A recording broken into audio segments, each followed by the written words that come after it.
ladies and gentlemen, pull up a chair, tell your coitus partner that you're not free for the next couple of hours, because welcome to Unplugged with Wicked and Mando, with your hosts Wicked, Virtue, and Untamed Mando. Tag it away, ladies!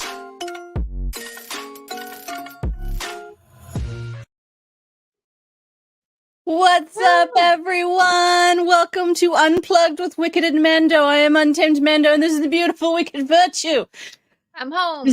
It is a week. Yes, you've been traveling and all of the things and all of the stuff. So, welcome back home. Welcome back to the world of the streaming. Yeah, I'm tired. No, I'm actually okay. Not that bad. So, all right, let's say hi to the chat. Yeah, what's up, everybody? We had a skirmitar in here earlier. Appreciate you sleeping. Swing by.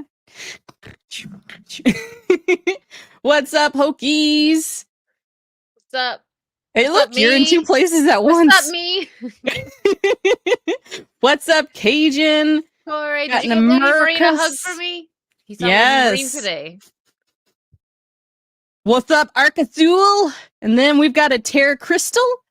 Hello. And a Gravy. Hello, Mando and Wicked Blah. Hello, chat. I'm topless. Oh my. What's your shirt on? What are you doing, Gravy? Have you been watching Camelot? Have you been watching Naked Snake? Do you gotta I mean, it is really hot in Alabama right now. It's like 90 something, so it's but I mean you're in Florida, so it's probably hot there. Yeah, it's 80 degrees. It's a brisk 80. Thanks, Corey. Did you guys take pictures? Yes, I don't see we need anything. the photos. Photos or didn't happen. No, I'm just kidding. Lady Marine's gotta be so freaking happy to be back home. I'm so happy for her. Just take a look. It's too hot for shirts right now. I mean, I rode on a motorcycle for... I love how Gravy's just like, nah, I'm not listening to you. You're not my mom. Like, bro, it's hot. What's up, Ian? So far, how you doing? She hasn't posted the pics yet. I see. Okay. Well, we'll see. Is she as short as we are? Huh? How short is he? Are you gonna make short jokes? Lady Marine might be taller. I feel like Lady Marine's probably tall. She just squish me. She just goes squish. Squish. So how was your week? So Mando did her first kick stream and I missed it, but I'll be there for the next one. I was out. But I did see because I get the notification. I was like, "Yay, Mando went on kick," but it was too loud. I should have hopped in just to say hi, but I wouldn't have heard what you said because it was really loud where I was at. But okay, she's taller than both of y'all. Oh, I bet.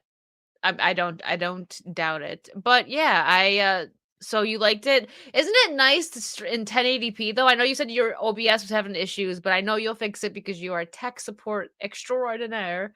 But isn't it just kind of crazy the difference? Like 1080p, it looks so good. Like, when I was looking watching the stream back, it looked like it was better. So it is. Well, that's like 4 inches taller than me. So if you're making a joke, that's like funny, but so very true. Like 5'5" is like for me. So she probably, I don't know. I feel like Lady Marine might be kind of tall. I don't know. X-ray girl's tall. Yeah. She's a giant. She is. Remind me when Trey gets in the chat to show the people the Trey thingy. Oh yeah, so I will be doing the right thing and sharing the Netflix version of Unplugged with a co-host, that's worthy. Yes, I unfortunately not that Mando isn't. I'm joking, guys. Okay, I love Mando, but it's a joke because she's got red hair. Yes, all red hair. The ginger side is real. Wow, a true joke. That's a first for me. Sweet girl is 5'7". Okay, so she's not quite as tall as my husband, but she is much taller than me by like 5 inches. Anybody is giant compared to the GG. Actually, no. Tugs is the same size as us. Excuse you. And that's short, and Krista is too, which is also short. What's up, Emperor Doomsday? Oh, I see him now. It's like the chat just jumped on me for a second. That was weird. That happens. It happens all the time. So yeah, I had a nice little week away. I mentioned this on my kick stream earlier, which so anyone that was there earlier, real quick, the problem was that I had an update on my computer and my drivers also updated. I didn't update those. I had to update them. So I updated my drivers, restarted my computer, and boop, everything was good. So that was what the issue was. I will be going live for a little bit playing some Resident Evil 4 after this stream over on Kick, because I'm gonna be mostly on Kick all the time now. I'm gonna do about 2 Twitch streams a month. Because I don't want to bounce back and forth too much. So it's just gonna be where I'm mostly on Kick and then, not getting rid of the Twitch. But yeah, just so everyone knows where to find me. So Yeah, sorry, I was riding around on my motorcycle. Oh no, you're fine. I would too. I was after my stream, I actually went out for a nice walk because I couldn't stream. So I was like, I might as well go out. Yeah, it was easy. I figured it was just like a restart because I had an update. Thanks, Herschel's. But yeah, the drivers update so freaking much. I feel like they need an update every week or 2 times a week, sometimes even. Like, okay. Yes, Terra Crystal. More or less. I unplugged it and plugged it back in, and it worked. But yeah, so that was my week. I had fun. I went to SeaWorld.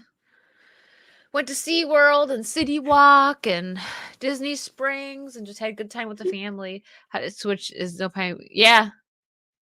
There is not a one. I forgot that is a thing. Oh, okay. Well, good to know. Every Tuesday I'll check. I mean, it's Sunday, but I was gone on Tuesday, so. But yes, I had a fun-filled week, and like I said, things are going to be changing soon. I'll explain more later, but you'll be seeing like more of me, kind of. It'll all make sense. What eventually. Very ominous indeed. It's just like, you will understand. What's up, Mr. Tex? Roll Tide. Have I missed the Justified discussion? No, God, there's a Justified. When Corey's in the chat, yes, and also Herschel's because he loves it too. Here we go. You just set it off. If Corey left, he heard the word Justified, and he'll be right back. I could just like see him running back to his computer now. Yes, I did see that. Much love for Tugs. Yeah, she is having to move very soon. So oh, she's staying in Vegas? I think so. Corey. Did somebody say Justified? You see? Come on, show me the thing. There we go. Did someone say Justified? See? I'm always right, Art. Always. But all right, let's hop into it. We're just talking about like nothing right now. Let's get into these articles. Your life is important. It's not nothing. I know. I just wanted to update because like I know a lot of people are still like figuring out like Kick and they don't know. But me and Mando were just talking about this as far as creator wise. Kick takes way better care of their creators and yeah. So that's another reason why. So yeah. All right. Let's see what Hollywood has done to our beloved franchises now. Bugs Bunny has been hit. Oh no, another one down. They got bugs. Huh. Oh, well, I can still see you running back to your stream. He's putting gas in his truck, hops in, grabs the phone. Yeah. Justified. Yeah, Bugs Bunny live action hybrid movie reportedly in the works. See, that just looks weird. Like, well, animation isn't that from Space Jam? The new Space Jam, yeah. Yeah, the new one, yeah. Which is so weird. Like, just keep I don't know. Yup. That Wesley Webbit. Cajun, we don't need you to make a short joke. We really don't. Oh, that's true. He just has to stop. I had to get like a ladder and a rope to get in. Yeah, I had to like climb in and then like throw a rope and then pull you in. We had to Indiana Jones it. Auditions for the role of Elmer Fudd. All right, so Bugs Bunny is a classic cartoon character who debuted in 1938. Wow, that was a couple years after my grandma was born. That's been a while. It's like Wow, almost yay. 90 years ago. Bugs is old. Bugs Bunny is so little old. What's up, Robert? How are you doing? Hey, Robert. Hello. Let's see. I liked Back in Action a lot more than Space Jam. Protect Lola Bunny. The original Space Jam, I loved it so much. Same. The new one I only saw clips of, and I didn't care for what I saw. I So didn't watch the new one. Apparently, it made Jay cry. Just joking. He that was his. I remember just dying laughing. I don't know why, but he posted it as a joke. Like his thumbnail was like, "The new Space Jam made me cry." I was laughing so hard. I was like, "What the hell?" what else debuted in 1938? I'm kind of worried now. Yeah. All right, so most people are aware. Sorry. Most people are aware of his rivalry with Daffy Duck. It's not really much of a rivalry. Bugs kind of always wins, and Daffy is just kind of left. Duck season, rabbit season. Fucking Dash. I'm sorry. Rabbit Go ahead. season, duck season, rabbit season, duck season, rabbit season. Rabbit season. All right. And his romance with Lola Bunny, the Looney Tunes show, and its various versions have cemented the gray and white bunny as a part of pop culture iconography.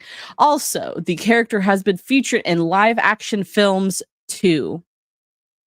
I mean, they could have worded that sentence a little bit better. Bugs Bunny first jumped into live action in Michael Jordan's Space Jam 1996. That's the year my husband was born. Yay! I was already like, I was like 4. No, I thought you were about to say like 40. I'm like, how old are you? 4. I was already 40 in 96. Okay. Yeah, I was 4 years old. Okay. Even though the film didn't receive rave reviews, which was very sad because it should have, it was a commercial success, earning $250 million on an $80 million budget. But the character had to share screen space with other characters there, and he wasn't the star of the film as well. But that's about to change since now there's a live-action Bugs Bunny film in the works. Live action Bugs Bunny. So are they gonna have some little gray rabbit hopping around? It's so CGI. Weird. I know they needed to just say CGI. I understand saying I think we said this last week, but I understand saying CGI when it's like Beauty and the Beast, right? Because Belle is a person, but there's a lot of CGI, but you could still get away with the live action, because there is actually people in it, and but like Lion King, you can't call that live action. Because there's no humans in it. Even it's Space all Jam CGI. could be considered a live action. Yeah, because of Michael Jordan and Bill Murray and yeah. But if you're like straight up taking like Looney Tunes characters, that's not live action. It's CGI. They're getting so lazy with everything. Like first they get rid of the 2D animation that I loved. Princess and the Frog was the last Disney 2D that they did, and unfortunately, it was kind of a flop. I think it might have gained more popularity like now, but when it first dropped, I remember I wasn't super like interested in it, and I wish I would have watched it when it first dropped. I watched it maybe a few years after it came out. It's a beautiful movie. I miss 2D animation. That's it. That's my rant. I do too. I feel like. Well, if they did 3D animation correctly, it would be way better, but they don't. They do lazy, they cut corners. It's not as good. The only 3D like is video games. Like video games like do 3D really well. Yeah. Which is another reason why, just a whole different topic here, but when they take cinematic masterpiece like the first Last of Us and they try to make it into a live action, it's like, well, the story was already told so well. It's not like you're taking a Mortal Kombat or something like that doesn't really have much story that you could make into a story. Sorry, I'm just like, my mind is everywhere today. But yeah, I don't understand. The new Tom and Jerry live action hybrid was so awful. I didn't see that gravy. I loved the old Tom and Jerry movie where I forgot what the girl's name was in it, but where they had like that little girl that they were saving and they were friends in it. That was it was from the 90s. Hold on, I loved that movie. I want to see what it's called now. While you were looking that up, I shall continue on. Yeah, sorry. Thanks to the success of Space Jam, Bugs Bunny starred in another live-action hybrid film, Looney Tunes Back in Action in 2003, with Ben Fraser. Made on a budget of $80 million, the film grossed only $68 million, becoming a flop. After that, for more than a decade, there was no other live-action adaptation with the character before Space Jam: New Legacy 2019 came along. That anime, that CGI looks wrong. It looks bad. His eyes look all freaky too. Like it reminds me of some like Five Nights at Freddy's thing. But also, the Tom and Jerry movie was just called Tom and Jerry the movie from 1992. You're welcome.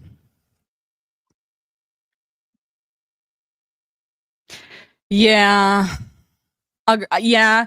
I miss I feel like the older animation style had more heart in it because like you had the actual animators and stuff had to be more, I guess, creative with it. They had to think more. They had to actually like put their hands on it. They couldn't just type in a couple of numbers and it spits out something. Why does he look so fuzzy? I get that he's a rabbit, but really? It right. It reminds me almost, I think this is correct, but kind of like stop animation in a way. Like, do you remember how they would do like Robot Chicken and stuff like that? Mm-hmm. I know that's what this feels like. Robot Chicken.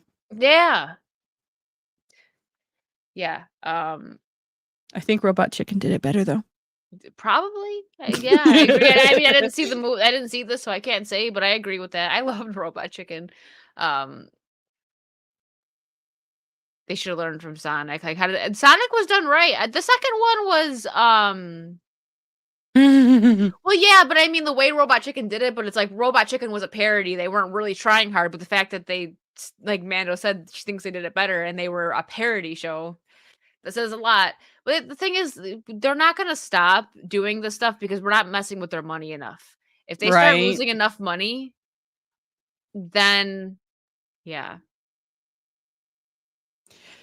Yeah, and now Pixar is working more with Disney. Disney has spread its virus in them. Mm-hmm. Why don't we do more antitrust and anti-monopoly laws? I feel like Disney should be a monopoly by now, but like they're not a monopoly by the skin of their teeth. Yeah. So I think I'm trying to think oh wait, Coco was Coco Pixar? Didn't we talk about this last time? We did, but I have forgotten since then because I have slept since then. Hold on. It is Pixar. Coco was Pixar, but that was the last. They changed owners or something like that since then. So Coco was the last really good one. I don't know. Was Soul Pixar? That one was actually good too. Let's see. Yeah, it's because lawmakers are in Disney's pocket. Okay, Soul was good. That was Pixar, but I still think Coco was better. Wasn't there like something going on like either last week or the week before about Disney thinking about moving out of Florida because of they won't. Whatever reason? Where are they gonna move these huge? There's 4 parks. Where are they gonna move them? They ain't gonna do it. They're saying it because they feel like maybe they think like DeSantis or something like they'll bend the knee, but no, they're still Universal. The Epic universe is coming here soon. There's still SeaWorld. Like there's just what's up, Mecca? Hi, Mecca. Ooh, Trey. Wait, Trey, come back. Come back. I want to show you a thing. Let's see. Okay, I would like to introduce my new co-host for the evening. This is now Netflix's Unplugged. We got Untamed Courtney. Untamed Trey Courtney. I finally made it work. It's amazing, isn't it? It's okay. Trey, I know Trey sounds very high pitched right now, but it's okay. We're just having some mic issues. Yeah, I just have I need to take my testosterone. Sorry. Hold on, you gotta do a better cough there. You know, you just hit the bong. Is this voice better?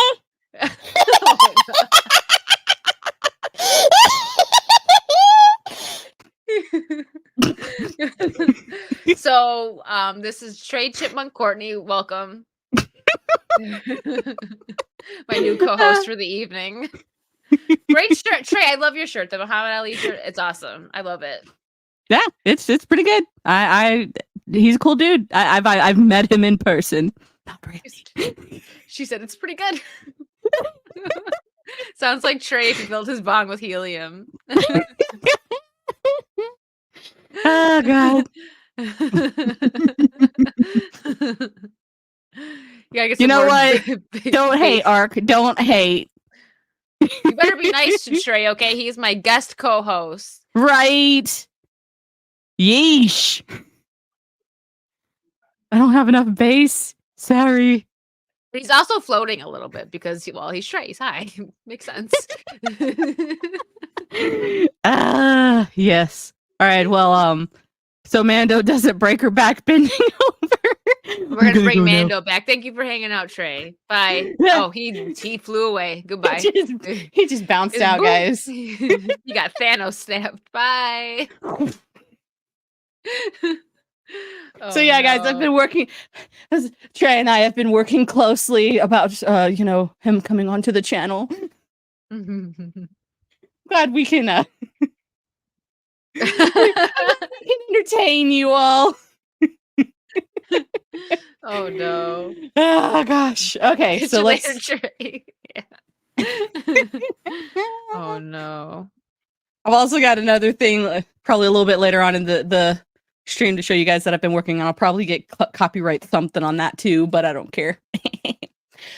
All right, starring LeBron James, who nobody cares about. The film saw the return of the Looney Tunes as well as other popular characters, but this movie was also a commercial and critical disaster, earning only $1.63 million on a $150 million budget. Oh, they barely made bank, or they barely broke even. Thankfully, there's a chance at redemption. Robert Rogan announced on his website that he's penning a new film about the Goofy character. Oh dear.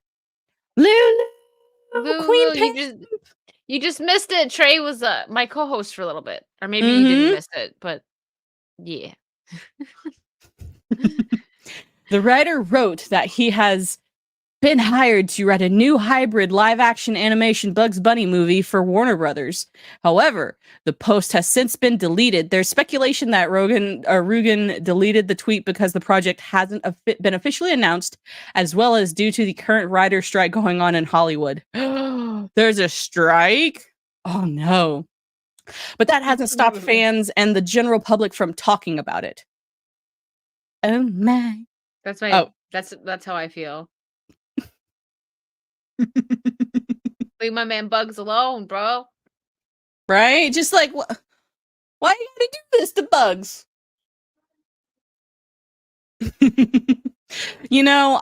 I hope. Got a couple more things to talk about with this writer's strike. Oh yeah, it might actually be good. Maybe they'll get. I don't know though, because the thing is with writer's strikes, right? If they get, what do they call them? Like when you're on strike and then you get, what is it called? Like scabs or something? If somebody comes in and like crosses the picket line and works, something like that, right? Isn't that what it is?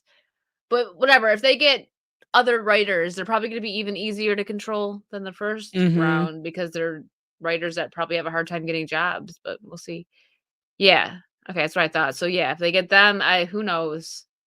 I remember, I don't know if this is the last time there was a writer's strike, but I remember, because I watch Big Brother now with my mom, but at the time I didn't. And I remember her and her boyfriend were so excited because there was 2 seasons of Big Brother because there was the writer's strike. So CBS, or what is it, NBC? No, it's CBS. It's on CBS. They couldn't show their shows because they didn't have the writing for it, right? So, so they just did a live because it's a reality show. So okay, we'll just put another season of Big Brother on in 1 year. So they were so excited about that. Okay, Trey. Yep, we'll see what all the writer's strike does to different IPs. So Robert Rogan's writing credentials include 2004's Alice's Misadventures in Wonderland, as well as Netflix's The Curse of the Bridge, Hollow. However, fans aren't convinced that he's a good fit for the film. But more than that, the sudden announcement of a Bugs Bunny film shocked many. I'm shocked. While some were optimistic, others questioned the need for the live-action remake of another, I'm adding another, beloved cartoon character. Here's what fans are saying. Let's see. Right? Like, we're so shocked at this day and age where they're remaking everything and everything's got a sequel and there's nothing new and then no one cares. New life. Okay, let's hope that this will be better than a new legacy. I mean, this is Bug's 5th rodeo in a live-action animation hybrid movie, so let's hope for the best. This will not end well. No kids today watch Bugs. The movie will have a hard time finding its core audience. The marketing should be fun to watch. They should market it for people our age and older. Mm-hmm. We're actually going to be talking about that, Trey. Did you see the list that I was going to talk about, Trey? Trey just knows all. He's Google. Mm-hmm. Here's what fans are saying. Yup. Remember the strike in 27? Nobody cared. Plus all the side deals made by major. Yep. Yeah, I think it probably was 2007, one that I'm talking about, where my mom and her boyfriend got very excited for 2 seasons of Big Brother. They're like, oh, I don't care about this strike. We get more Big Brother. This is really happening, considering what happened the last time it occurs with Bugs Bunny in a live-action animated film. It felt off-putting at times. Oh, it's so well received so far. If this is like Who Framed Roger Rabbit, it will be excellent. Yeah, it's not gonna be though. We know it's not gonna.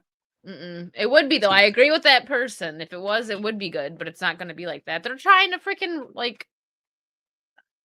Aren't they editing Roger Rabbit now? Because like Jessica Rabbit and probably censoring. I should say not editing, censoring it a little bit.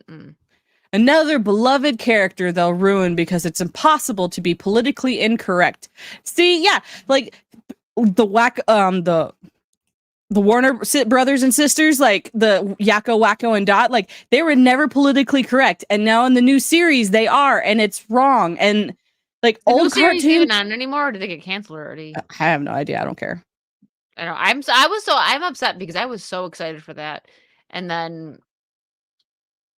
Second episode was as far as I got, and I was like, nope. Yeah, something like that, Americus. I don't know exactly what it is that they're doing, but I know that they, because they do go back and remove stuff. So sometimes it's good to get your favorite movies, on like Blu-ray. Because I think even if you get it on digital, they can edit it. But yeah, I just know there was like an issue, something with it. I'll have to look into that, but there was something. Well, like there are also times where Bugs would cross-dress. And you knew he was a cross-dresser. He wasn't.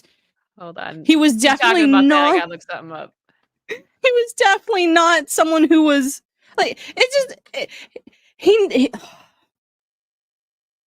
I share my screen real quick? Let's see if we can have a palette cleanser. It should be fine. I don't think this will be any kind of copy. Besides, that was the last comment anyway. So okay, good. This nice little cleanser here.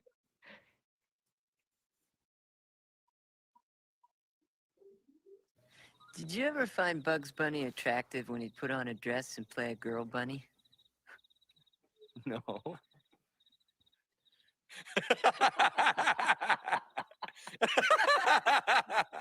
No. Neither did I. I was just asking. He said that so funny. Little fact about this is Dana Carvey, that wasn't scripted. He just said it, and that's why Mike Myers lost his mind and started laughing so hard because it was random. And he's like, "What the hell?" Or that too. He was never that. He cross-dressed for a reason. Oh my! I feel like that's conversations that like Trey and Americans would have. Americans would have like a beer or something, and Trey would have his blunt, say something like that. Well, I'm sorry, his bong. I don't know what. I just know Trey has the bong all the time. Okay. Whoa. Palette cleanser. I love Wayne's World. I feel like I always have some Wayne's World thing to share that goes with something. But yeah, when I read that wasn't scripted, it made it even funnier. Yes. Also another fun little palette cleanser. I'm going to show off my little thing. Let me know what you guys think, because like I'm doing these memes and I'm trying to like see if they're okay. If they're bad, let me know and I will try and do better.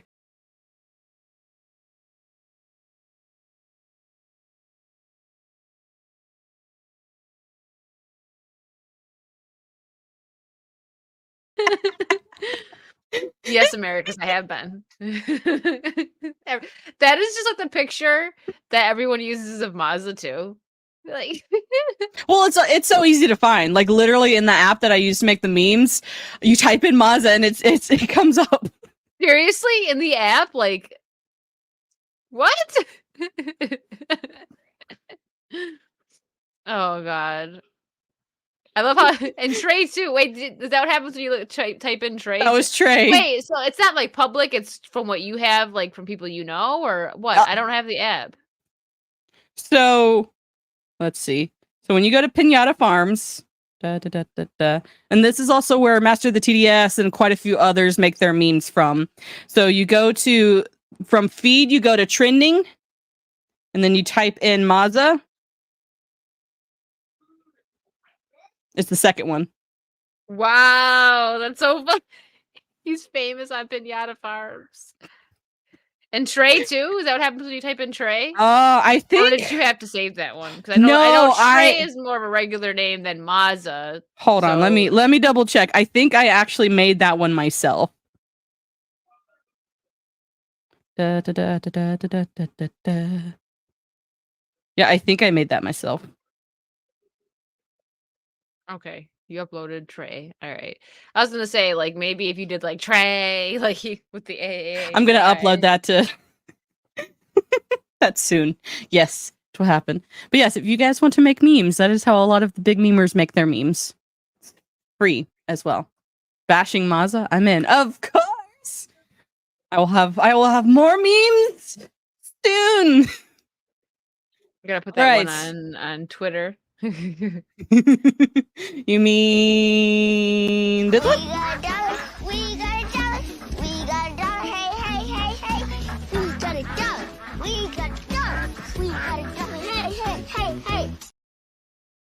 Blabs is here. Show Blabs what you just made. Blabs, when you look up Mazda on Pinata Farms, that's why there's so many of like that double chin picture of him. It's on the app, like he's famous on Pinata Farms.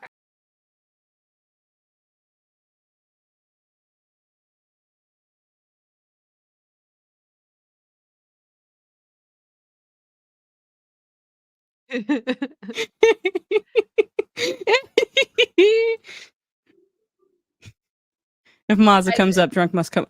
I mean, I haven't looked him up yet, but I'm sure. For sure. I'm sure. Jay literally sneezes and 10 memes are born. So. Like he sneezes and memes come. What is this place? Yeah. It's funny. Watch me get copyright or copy. I know, poor Mando. Soon. Copy. Well, not good thing you haven't gotten copy strikes yet, but yeah, once I'm monetized, I'm gonna be very careful on my channel because holy freaking moly. What's up, Boba? I see you in the chat. Let me try. There's a wild boba. It's a boba. I hate to see the memes born from when Jay. Ew, Americus. I don't want to know about that. But yeah, so Pinata Farms are where a lot of the people from the Legion of Memers get make their memes. I found many of them on this app, and they're funny. Mando did good. It's like I found them. I did it. I did the thing. Oh, you know what? You should also show Blabs, but I have a new co-host. Do you want to show her? Oh yes. Hold on. Let me. The Netflix. We have a Netflix version. Netflix Mando. They picked us up. She went. Stop. The timing. Trey's a bit high pitched, but you know. Hello, chat. How art thou? Doing good. I'm really high right now, but that's fine. She's really high right now. This is what happens when you have helium.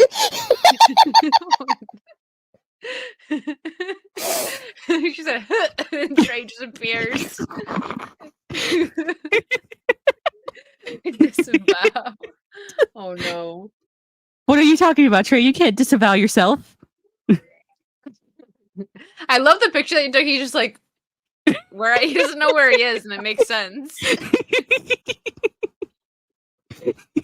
Oh, jeez. All right, well, Trey has to go now. Bye. Bye, Trey. Thanos, snap. I made it. I'm back. I did kidnap Trey Blabs. I kidnapped him and then tied him up. Yeah. That is My part new of the lore co-host. now. It's part of the lore. All right, what is the next article? We're like It's the going off blade. today. It's fine. It's fine. Figured we'd have some fun. Trey, you tease.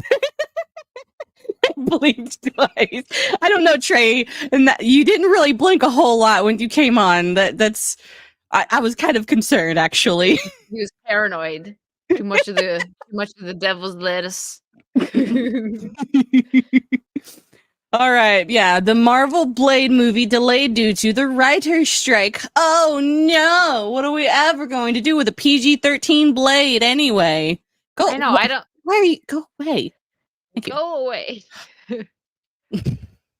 It's not gonna go away. That's fine. When was? As it's, Okay, no. Go Go ahead ahead. and read. I was gonna say when was it supposed to drop? But I don't it's know. probably in here. Too much wacky tobacco. Do that to me.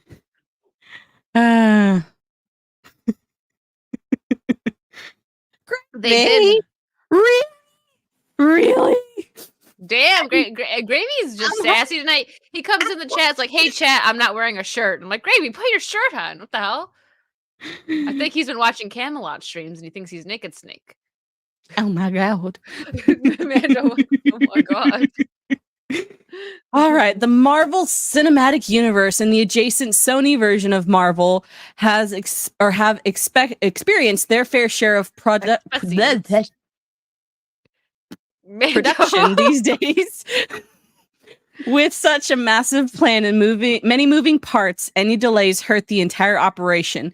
With the Disney Plus Marvel shows integrating with the cinema releases, the Marvel process moves as fast as the slowest component. Meaning everyone, all of them are slow. The Marvel Blade movie faces a shutdown before it even starts.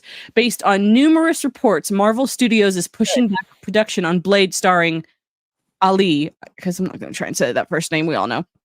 After pre-production ended due to the writer's strike, reportedly Marvel just hired Nick Pizza to pen the script, since he was just hired, but the studio felt it best to push production on filming till the script was ready. Production for Blade was expected to start in Atlanta soon to prepare for a September 2024 release. Based on a lack of knowledge about the length of the writer's strike, this new 2024 date might get pushed back also. I read. Really? What is happening in this chat? Gravy's not wearing a shirt. Herschel's isn't wearing pants. What? No worries, Smile. Hi, Smile. Mahershala, I'm guessing. Mahershala? Mahanada. Humana.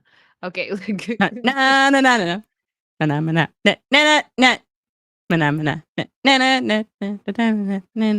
We lost Mando, guys. Give her a minute. I'm sorry. I can't just do that once. How about getting comic fans instead of Hollywood writers to write the movies, right? Yeah, because why do things right? And Americus and Corey, you guys are very dirty. Get out. Thank you. Thank you. The only decent person in this chat.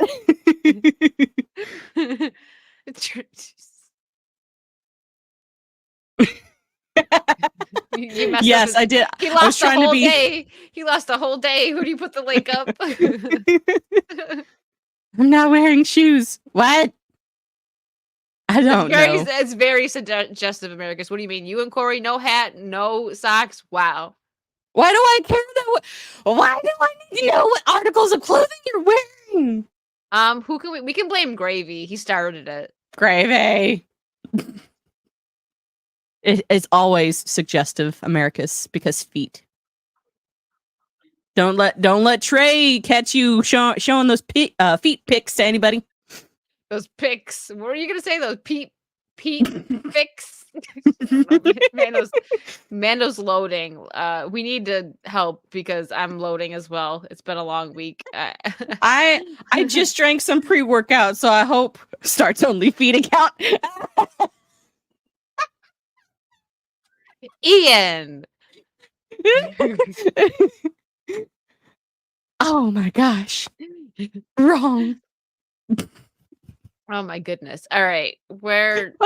Let's finish this article. So I'm just gonna real quick say that I am not even like remotely upset about this. Certain movies they shouldn't touch. I mean, Marvel's just like Deadpool, Blade should be more rated R.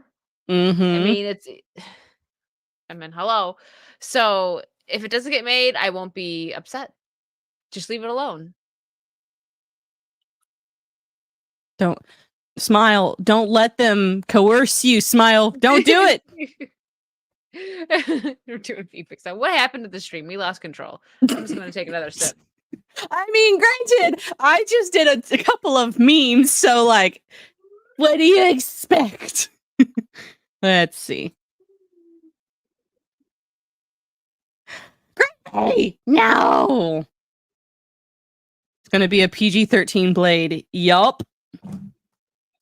Which is why we don't care. All right. The Marvel Blade reboot has faced delays before. Previously, the Blade... Why is it always a quotation? The Blade movie moved from a scheduled 2023 release date to its September 2024. This happened apparently due to the previous director, Bosom. I'm just going to say Bosom because yes. Bosom? Bassam Tarig. I'm gonna say Bassam Tarig. Targ or Tarig. Turg. I don't know. Turg. Bosom Turg. Bosom Turg. That's how you say it in Alabama. Okay. Girls had. Okay, so leaving the project for a few months before filming was supposed to start. With a new director, Jan Demanage. I'm gonna say Demanage. And a brand new writer, Pizza, taking over scripts. They ran out of time before the strike to complete their work to start production on The Blade. The version He's just of Marvel's... like Mazda with that, putting the in front of everything. Like, what the heck? No, it says the in front of it the other time, so I just assumed it said it there. Okay, I didn't. Oh, I see up there. That's okay. Never mind. Continue. The version of Marvel's Blade faces many obstacles before fans see the vampire killing machine in action. Marvel's cinematic universe fans are left with many questions. Actually, no. I'm not. I'm not. What's up, Nick? Oh, this is from oh no, never mind. They're good. Never mind. I forget what the name is right now, but it's not Pirates and Princesses.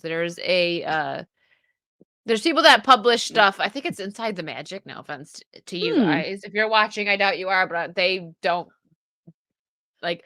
They're kind of like Mike Zero of articles. Oh, this is from Pirates and Princesses. Yeah, they're fine. No, because I seen that for a second. I was thinking Inside the Magic, and I'm like, wait, no. Inside the Magic is it? And I think that they actually are a couple of the articles I got Mando the one time for April 1st. Whoopsie. Right, Americus? Right. Y'all, one of these days, for real, I am going to invite Maza onto Literary Souls, and we're going to read The Cat in the Hat. Probably in quotes, so it doesn't get confused with the original, I guess. Jan is just Ian if I wore a beret. I mean, if it's Ian, I'm Jennifer. Bye, Americus. Bye. All right. How will this delay impact the phases of the Marvel Cinematic Universe? Hopefully it stops it. I want it to go away. Will this delay the rise of Kit Harington as the Black Knight in the MCU? Since rumors indicate the Black Knight character had a minimal role in The Blade reboot, will this eliminate the Black Knight factor? Will the post-credit scene in Eternals function as a link never paid off by the MCU? Will this aspect of the Probably. MCU simply be cut out and added later? Probably. Mm. In the hat. Yes. Marvel has many other pieces to implement before dealing with this setback, with other potential Hollywood industry strikes potentially happening as contracts run out. This delay for Blade could last far longer than anyone imagined initially. And yeah, Pirates and Princesses. So yeah, they're good peoples. Pirates and Princesses are Yeah, good no, they're peoples. good. Their articles are good. Yeah. No, I just for a second, I don't know why. I just was thinking, yeah. Anyways, So since yeah, we're over. we're random question. What do you think is going to happen with the writer's strike? Do you think it's really going to do anything? Do you think that Hollywood has finally learned their lesson? Or are they going to be like, y'all can just move over? We're going to have a bunch of new writers and y'all can just go throw rocks. What's up, Aaron? I don't think anything's gonna change. Nothing's gonna happen. They might bring in a few scab writers, and they're gonna be even worse. Because the thing is, it's not like I'm like, oh no, shoot, because writing sucks right now. So I mean, to be fair, the scab writers might do better because can you really do any worse than what we're getting now for most? Right? That's kind of So I'm hoping that all of these Hollywood writers on strike are the bad writers, and now that Hollywood's like, hey, let's get the actual good writers back. yeah, I don't think Hollywood's saying that, but they're like, hey, who can we get for cheap? But maybe some independent writer might come in and actually do better. Yeah, that's what I'm thinking now, Corey. It's like because usually when you bring in like people from like the scabs like from strikes, they aren't better at the job. But in this case, I just don't think they could do worse. So Right. yeah, I don't think anything is gonna happen really. I mean, if these new writers come in and they do a good job, then maybe the old writers screwed themselves and now they lost their jobs completely. Or it's going to be same old story, or I think it's either going to be same old story and these writers are going to be easily controlled by the higher ups, just like the other writers were, or they're going to come in with some fresh new ideas and the higher ups are going to allow it. Because you see that sometimes. I talked about it, like Netflix sucks, but when they give directors and writers full creative control, sometimes the show is good, like Stranger Things. But then you get, when Disney shows, the higher ups are very much involved in everything, and they Mhm. want to put all the Which political stuff and all they the social shouldn't bull be. crap into it. They Like shouldn't be. if you're a CEO, be a CEO. I don't need you to tell the director how to direct. I need you to be the CEO of the company, making sure that you aren't embezzling hundreds of millions of dollars. Oh, was I talking about somebody specifically? I don't know. Probably not. Yeah, Yeah. maybe. That's what I'm saying. Like maybe they'll be worse, but I just don't think you can get any worse. So I'm Mhm. going to be optimistic about it and think that, maybe these people are going to come in with new fresh ideas. It's either going to go that route or it's just going to be the same. They're going to be controlled and it's just going to be the same crap that we're already getting. So I don't know, Mecca. It's this weird thing called original ideas. gravy. Don't say that when I'm taking a drink. After Mando season 3, I think they're in hot water. Give it time. You'll hear Tom Cruise making a side with the Screenwriters Guild of America like in 2007. Wait, he did that? Side deal.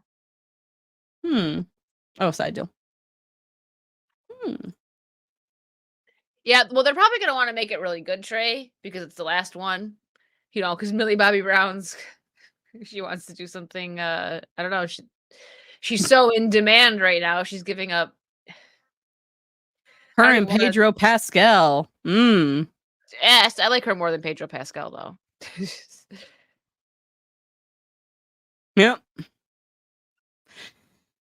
Like it's one of those things, like in my opinion, each person has their own talents. If you are a business person, go out to do business person things. You are a creative, like a writer, do writing things.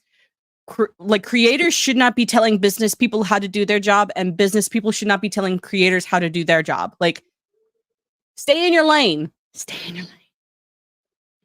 She thinks she's the future. future. She's not that. She's just not that good. Okay, there's a couple actresses now. I don't know where like their politics lie. Well, Florence Pugh, I think she's probably gonna go the route of maybe a little nutty, but she's a good actress. And same with Sydney. Oh my gosh, what's her name? Sydney Sweeney, is that her name? She's best known for Euphoria, but I think she's actually a good actress. So, people like those are just two examples of younger. They're close to the age of Millie. Like they're in their 20s, and what Millie Bobby Brown's like 21 or 22 now, right? Maybe 21. I'm gonna look it up. So? But I know she's still young, but it's like there's actual people in her age group, we'll say Gen Z, that are good actresses, and like they're gonna get the roles. She's not gonna get the roles because she doesn't have right. Jennifer Lawrence. Range. You need to have range. That's what I'm saying. Like Florence Pugh, she has range. She did say what you want about the Black Widow movie. I didn't. They did her dirty, but her sister in it, Florence Pugh, she was a great actor. She was believable as a Russian. You know what I mean? She's been in what else was she in? Another, I don't want to talk about Don't Worry Darling because that really just like upset me, but she still did good in that movie even though the writing was crap and it was just all over the place, but she did a good job with the character. So that's kind of how I feel about Peter Capaldi when he did with his Doctor run. Like if any of you are fans of Doctor Who, I know a lot of people hate Peter Capaldi's run as the Doctor because of the horrible writing. I actually enjoyed his run because I could see where, it was bad writing, but his acting skills are so amazing. He made it seem better. Oh, she's only 19. Okay. But then, if you want to compare actors, Jenna Ortega, she's a better actor than Millie Bobby Brown. She's 20, so they're the same age. Same with Sadie Sink, who played Max in Stranger Things. I think she's a better actress as well than Millie Bobby Brown. I mean, we have to see her range a bit more, but she was in the new It movie, right? Wasn't Sadie Sink in that? Trey? But no, I'm not trying to down Millie Bobby Brown, but I'm just saying if she needs to show more range. She had chance. I didn't watch the Sherlock. Was it or not Sherlock? Sorry, the Enola Holmes. But it must not have done that great because it only got 1-2 seasons, and I didn't hear much hype over it. And Godzilla, there was all this hype about her being in Godzilla, and it's like, well, first off, nobody cares about the humans in a Godzilla movie, but she didn't do anything special. Oh, she touched Mothra or whatever the hell I don't even remember. Oh, it had Finn from Stranger. Thank you, Herschels. That's what. But it had Sadie Sink too. Was Sadie in it and Finn? Hold on, let me look. Sorry, I'm gonna look at her IMDb real quick.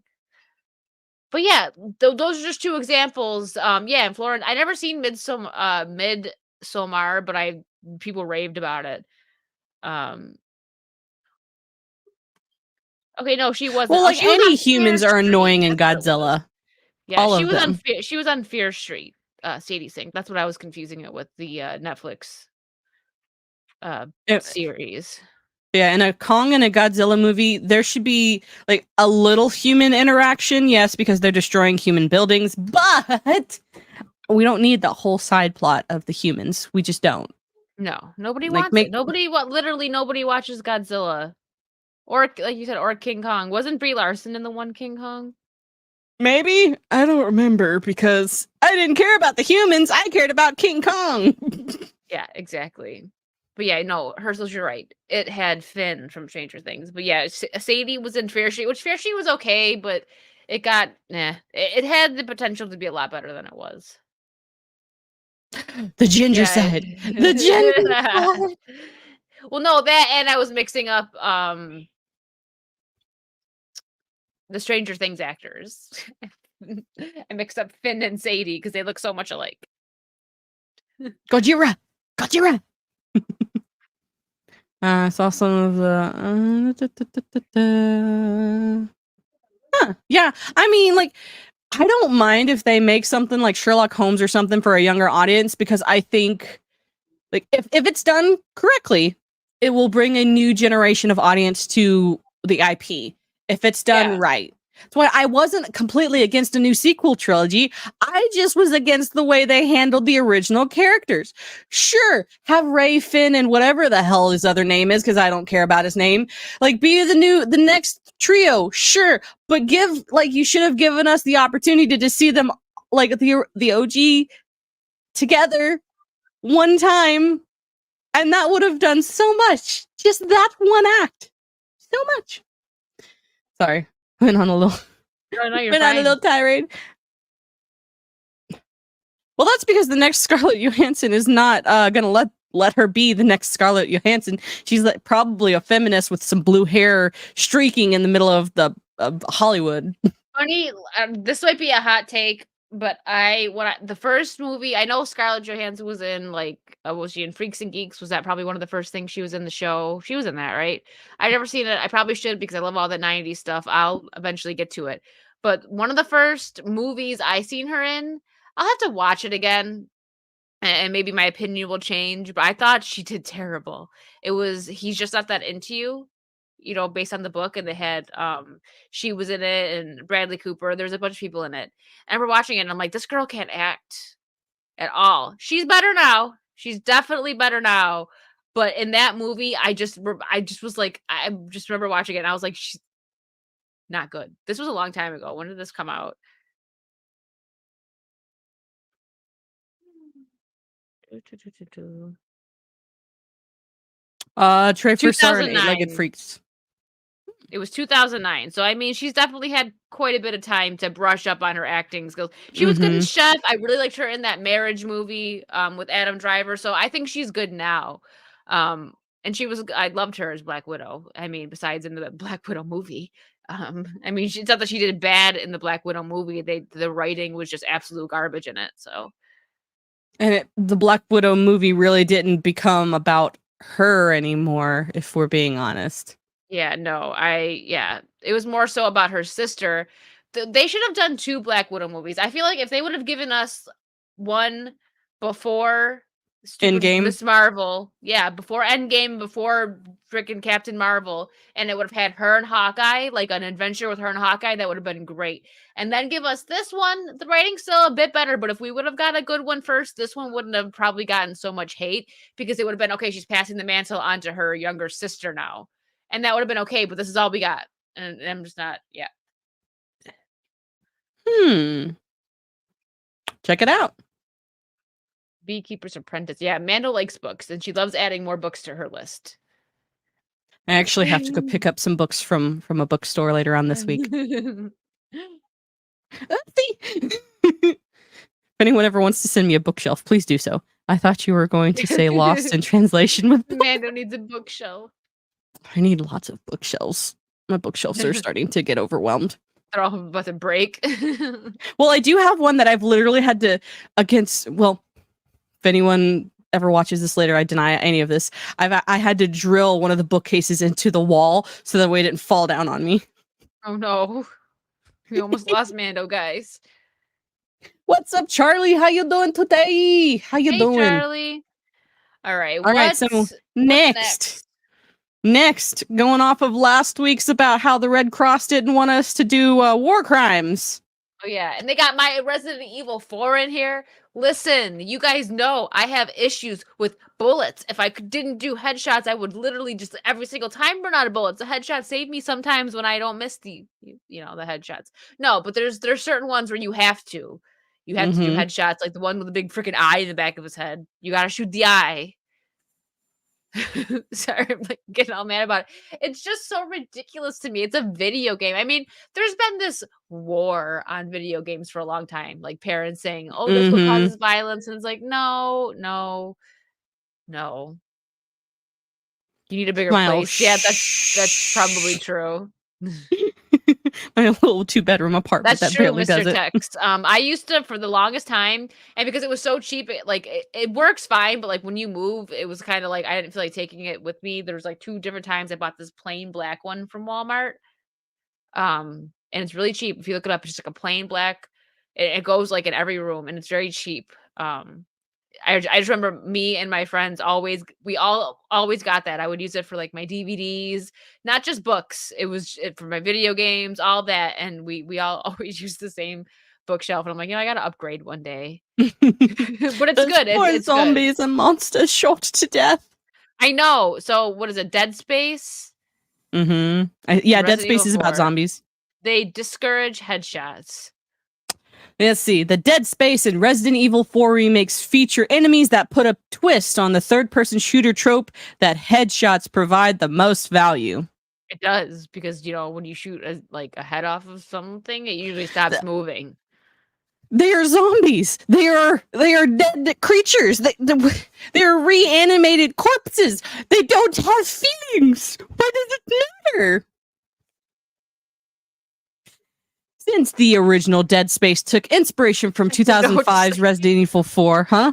I don't even know what to say. I'm just staring like off into space because this is just it's gotten so ridiculous. I'm not saying I understand like them saying in Call of Duty and stuff is because you're playing a game for those reasons, like a first-person shooter game, first-person shooter, yeah, shoot.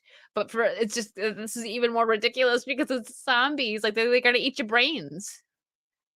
It's like, no, you need to be nice and let that zombie eat your brains. No headshots. The Geneva Convention applies to the zombies too. You need to try and revive the zombies by letting them eat your arm or something. Here you go, zombie. Take a bite. It's okay. Infect me. I'm a good person. Hello. You shoot the head off something, it usually stops moving. Wicked seems to speak from experience, and we know how she only shoots butts in game. Yeah, so I'm already I was on top of this trend before it was even a thing. I go way down. I don't shoot up. I shoot low. Butt shots all day. Right. These are words are violence. Words are violent. Zombie lives matter, guys. Hashtag zombie lives matter. Hashtag. Oh, eat your brains. Mazel would look be into that. Look into that because I do like Target better than Walmart. And there's a Target literally down the road and around the corner. There you go. Look into it because so sometimes things are a little bit cheaper at Target, but sometimes I'm okay with paying a little bit more because I just like Target better and it is better quality.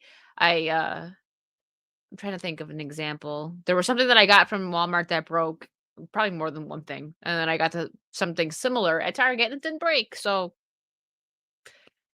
zombie lives matter. It's zombie. Zombie. All right, where was I? It's only natural that the remakes of both games are very similar to each other. The 2023 release of Dead Space and Resident Evil 4 still feature the over-the-shoulder camera and tight gameplay their original counterparts were known for, while modernizing the controls and graphics for the modern generation. Thanks to Motive Studio and Capcom, respectively, the remakes are definitely are the definitive way for players to experience the games. One of the reasons why Dead Space and Resident Evil 4's enemies are so scary and unique is that they subvert the player's expectations.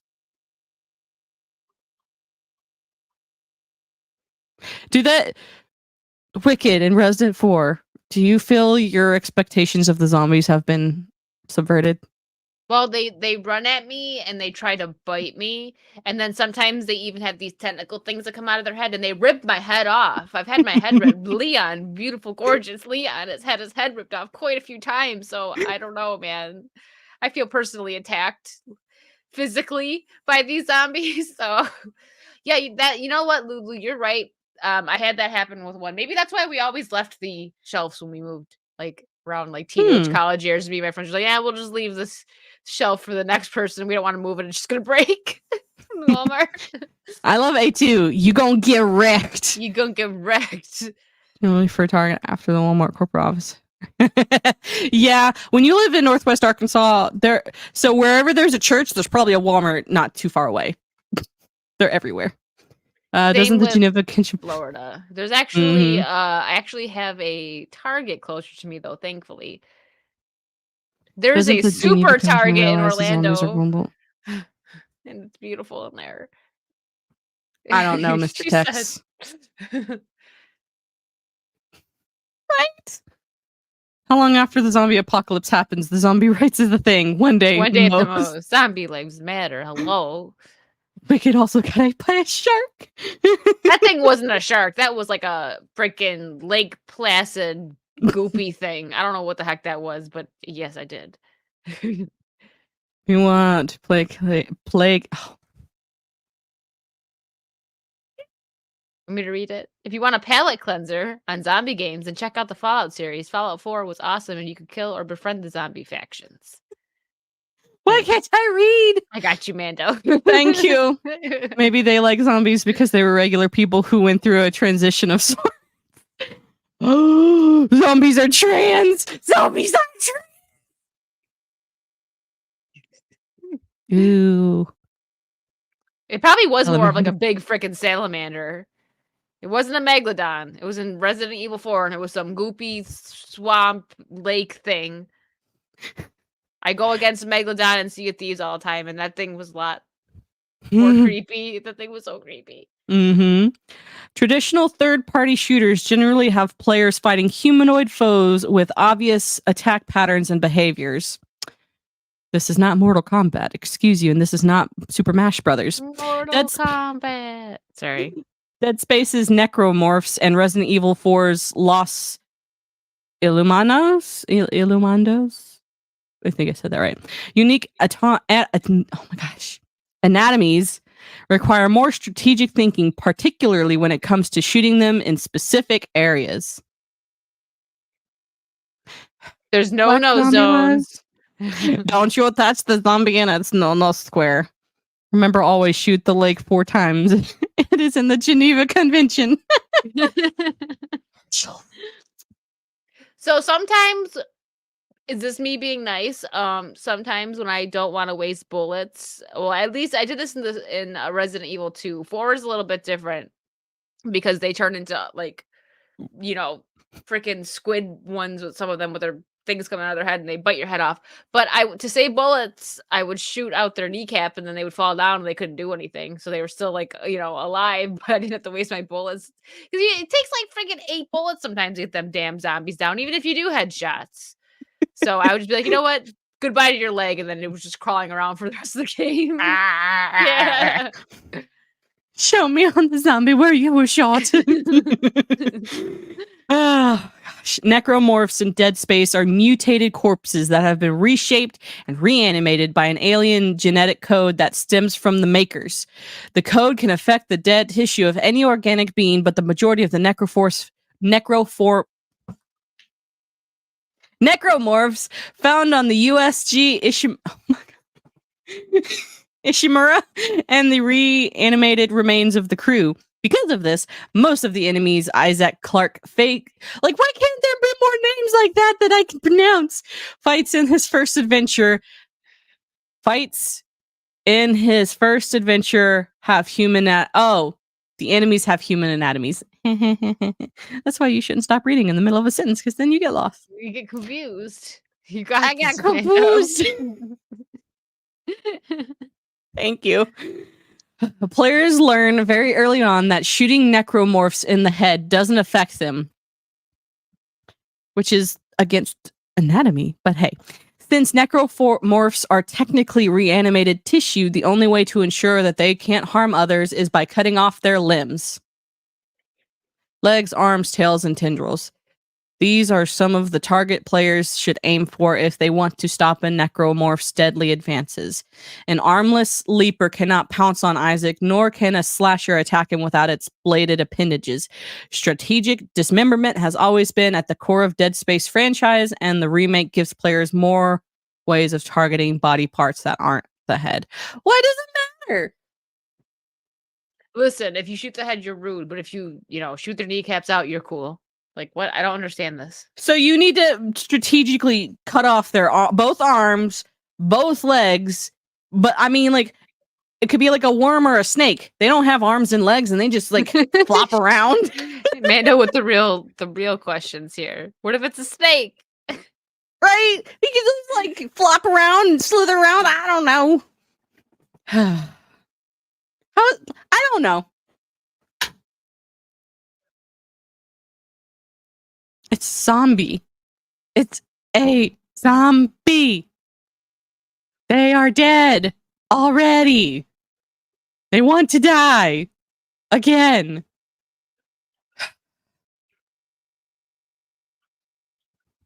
So Resident Evil 4's Los Illuminados. Illuminados. I think it's Illuminados. I don't know. Illuminados. Okay. Are pretty normal up to a certain point. So this is where the party is. Yes, Hello. Salty. How you doing? We were talking about how you're not supposed to shoot zombies in the head because it's against the Geneva Convention. It is wrong and zombies' lives matter. And apparently they don't care about how many bullets I have to waste. Right? In Resident Like- Evil 4. Apparently, they would rather you chop off all of their limbs than shoot them in the head. Even though on Resident Evil 4, it's like freaking, they're like rubber or something, because you gotta shoot them like 8 times even when you do shoot them in the head, but you know, whatever. That's not the point here. Yeah, I'm thinking that's where Oh yeah, They're but I eventually feel gonna like they're gonna ban. they've been trying to do that for a while. I feel like, Mhm. right? There's been like this war on violent video games for years. Smile. Actually, what works in D&D on zombies is a firebolt. Just fire. You have magic. Just shoot fire from heaven down. Rain fire from heaven down upon the zombies. Unless you don't have magic, then sad for you. Nerd. I'm just kidding. I love you, Mando. Hey, D&D is fun and you can't convince me otherwise. I love how yesterday, Smile a While, Elijah and I were talking, and then Smile and I got started on D&D, and Elijah's just like, I hate you both. Not really. She's just not into it. She just doesn't know. Yeah. See, if this becomes a thing in games, they will not sell, especially if they're big IPs like Halo, Resident Evil, Dead Space, etc. Yep. About the Resident 4 zombies. I'll chop it off first, then I will do point blank headshot with the low carbon footprint round. Yeah, that's more so much humane. more humane. Mm-hmm. Fire! Fire. Beeves in my head. Fire. What's up, Nazmir? Thank you for Hey, the lucky Nazmir. lurk. Says the girl who loves her fire sorcerer. No, I have a fire wizard. Oh, yours is a sorcerer probably, but mine's a wizard. A wizard Harry.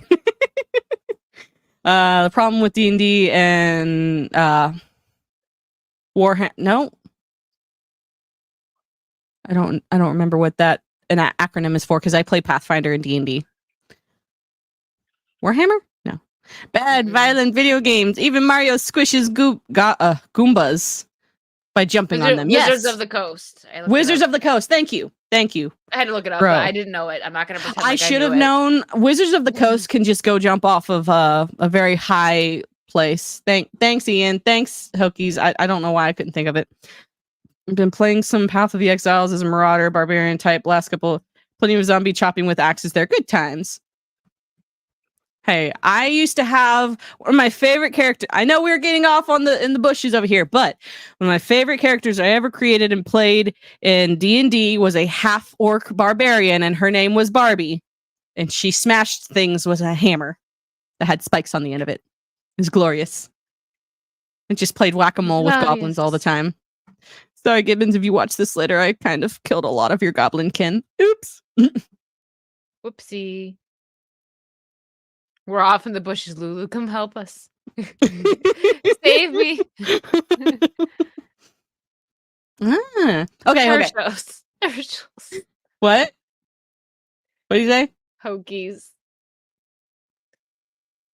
Yes. In D&D it does. I'm sure it does. Someone somewhere has a homebrew where that's the thing. That yes. Okay. While Dead Space necromorphs strike a balance between mixing fiction with the real, most of Resident Evil 4's Los Illuminados retain their human features. They still possess some mental function and can talk, walk, and attack in a human-like manner. Most of them even look human on the outside.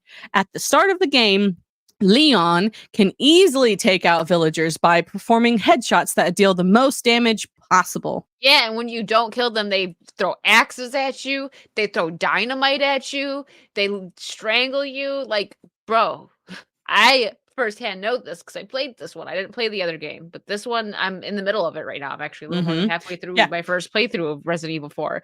And He's they're gonna be on psycho! Kick later today playing Resident Evil 4. Yeah. So yeah, if you guys want to see her doing all of the headshots and I'm doing all of completely them. making the Geneva Convention a to-do list. Yes. Things take a turn for the strange eventually, however. Should players deal enough damage to Los Illuminados member, there is a chance that the plaga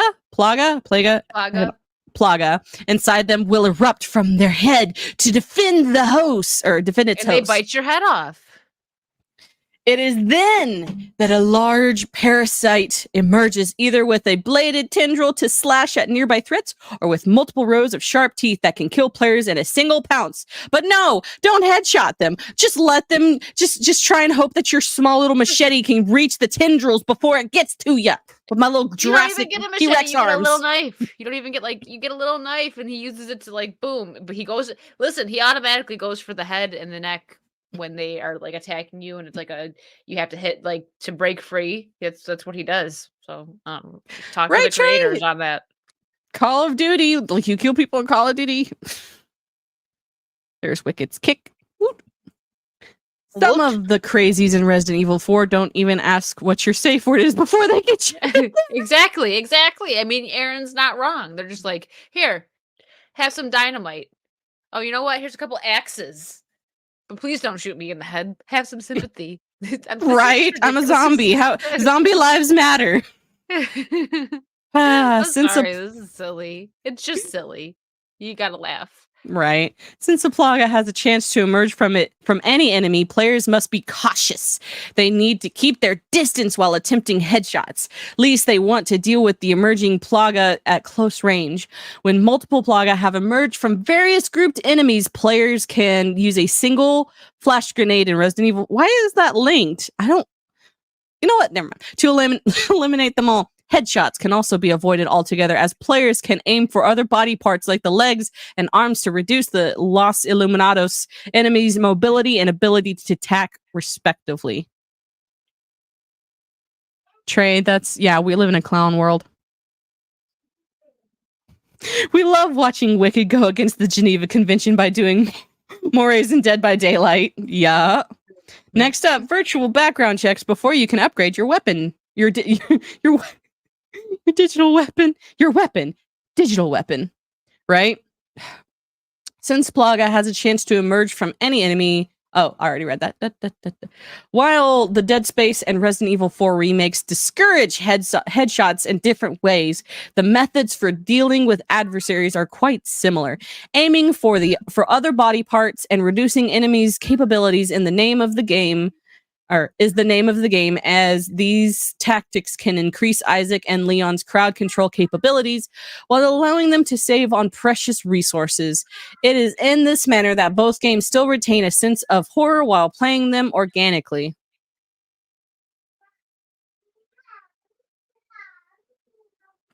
Leg shots, man. Hey, I used to say bullets, but you know what? You can't do it with these crazies in 4 because they'll throw dynamite at you. So where does this make sense? Why does it matter? Why does it matter? I don't understand why it even matters. Why are we talking about this? Breathe, Mando. We need to get Trey back in here. Do you need a second? I just don't understand. It's a video game. It's zombies. Why does it matter if you shoot them in the head or not? What about money shot? I don't know. I know. Why does it matter? It's it's the same thing with that stupid Call of Duty and Fortnite stuff. It's so they want you to shoot someone and just let them bleed out. Let them bleed out. Yeah, it makes. And you're supposed to try and heal your competitors. You know what let that sink in. But you know what would happen? You like just picture it. So especially how toxic Call of Duty is. Like say let's use Mazda as an example, right? He gets downed and so the person that downed him comes and heals him. He is gonna light them up as soon as he gets up like a normal person, but he's gonna talk so much crap. And he's just like, what the hell? Well, most of those games don't even give you the option to heal someone from the enemy team that is actively trying to kill you. Does Call of Duty give you that option? I mean, I don't think Fortnite does. Well, Fortnite kind of does in a weird way. War crimes. All of the war crimes. Shoot them in the shoot them in the weenus. See how quickly people get offended for a multitude of reasons. Yeah, no, you can't. So it's like then in Call of Duty, they want you to they're gonna die anyways. They're gonna try and probably add an update or something to where you have to like that. And if it's not an achievement in Fortnite and COD, it's not gonna happen. It's not. Also, like in Resident Evil and Dead Space, like there's zombies. It's an alien. Like the thing is trying to kill you actively. Let me just sit here, wait for you to come towards me with the intent of trying to end my life. And oh wait, I'm gonna try and shoot you in the head. Oops, actually, let me shoot you in the leg. Oh, you still have another leg, and you're coming towards me with your hands crawling on your hands and.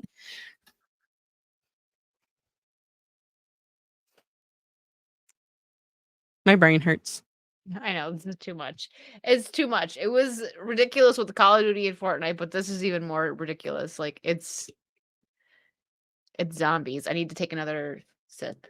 Gonna do a palate cleanser real fast. Poor Mazda. One of these days.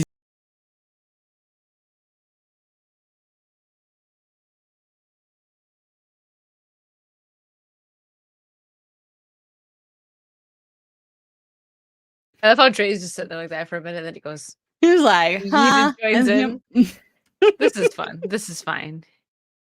Have you no sympathy? He just needs to talk it out. Isn't that why he told the police? Yup, you need Monty Python. Not even human. I will work on getting that clip, Herschel. If you want to message me that, you can if you already have it or not, whatnot. But I'll end up getting it at some point in time. I'm gonna love that thing so much. I'm gonna keep making more memes because yes, do it. Usually they'll get better and they'll get on like, Legion of Memers top tier one of these days. Yeah, you gotta practice. No, they're good. They're funny. I love the ones that you already have. The dollar one's my favorite though. Speaking of, why not? Why not? We got a dollar. We got a dollar. Hey, hey, hey, hey. We got a dollar. We got a dollar. We got a dollar. Hey, hey, hey, hey. This is what brings us joy, guys. Yeah, we love little rascals. We're short, so technically we're little rascals. X-Wing's here. What's up, X-Wing? What I like about Fallout 4 Zombie Killing was that the game also had a slowdown system you could develop for freezing time so you could focus shooting. Yeah. Yep. All right, so we go from zombie killing to the sewers with the turtles. Oh God, guys, you're not ready for this. You're not ready for this. I wasn't. My brain lagged for a good 2 minutes after she showed me this. All right, here we go. So you want to read it? I will, and I'm mad because I always talked up Boom Studios because in the past they have done a decent job with their Power Ranger comics, bringing it's Mighty Morphin, but more in the modern world. They have cell phone stuff, all that, and I used to actually get the comics, and they're pretty decent. But this, no. Anyways. Yep, Trey, they black turtles. Yes.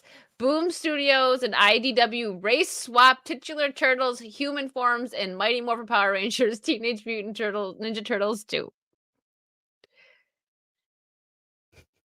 Okay, in the latest example of Western entertainment's favorite way to score social media points while avoiding having to put any real effort into creating new characters, Boom Studios and IDWs have closed out their latest Mighty Morphin Power Rangers / Teenage Mutant Ninja Turtles crossover, with the revelation that the 4 Greenskin brothers' human identities have been race swapped.